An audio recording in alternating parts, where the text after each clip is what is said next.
Bonjour tout le monde et bienvenue dans votre classe virtuelle de la langue française.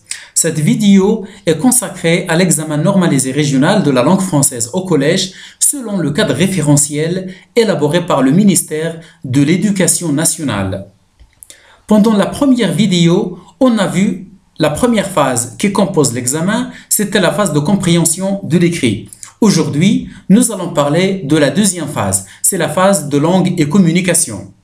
C'est parti. Premièrement, nous allons découvrir les contenus de cette phase, c'est-à-dire quelles sont les leçons que les élèves devraient bien apprendre afin de réussir cet examen. Bien sûr, parmi ces leçons, il y a les subordonnées circonstancielles de cause, de conséquence, de but, de comparaison, de concession ou opposition et de condition. Il y aura aussi les temps du récit, l'imparfait et le passé simple. À cela s'ajoute le lexique thématique en rapport avec le texte support, ou bien ce qu'on appelle les champs lexicaux. Et enfin, les élèves devraient bien maîtriser l'emploi de l'hypothèse et de la concession dans un cadre de communication. On parle ici de raisonner à partir d'une hypothèse et de formuler une concession suivie d'une réfutation.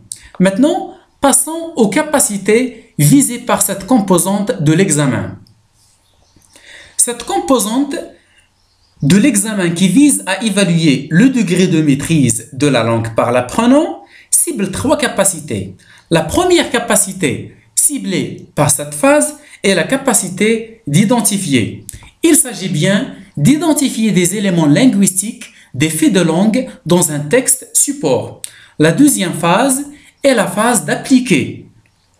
C'est une capacité qui vise l'application des règles linguistiques par l'apprenant à travers des opérations de transformation, de substitution, d'enrichissement et de réduction.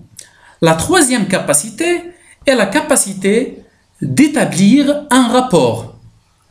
Il s'agit bien d'établir un rapport entre le fait de langue et le sens et d'établir un rapport entre un énoncé et une situation de communication.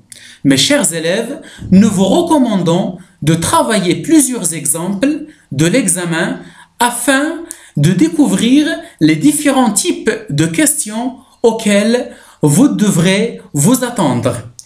Et n'oubliez pas, mes chers élèves, le proverbe qui dit que c'est en forgeant qu'on devient forgeron. Cela signifie que c'est par l'exercice que l'on acquiert de la compétence. Alors, exercez-vous persévérément et merci bien pour votre attention.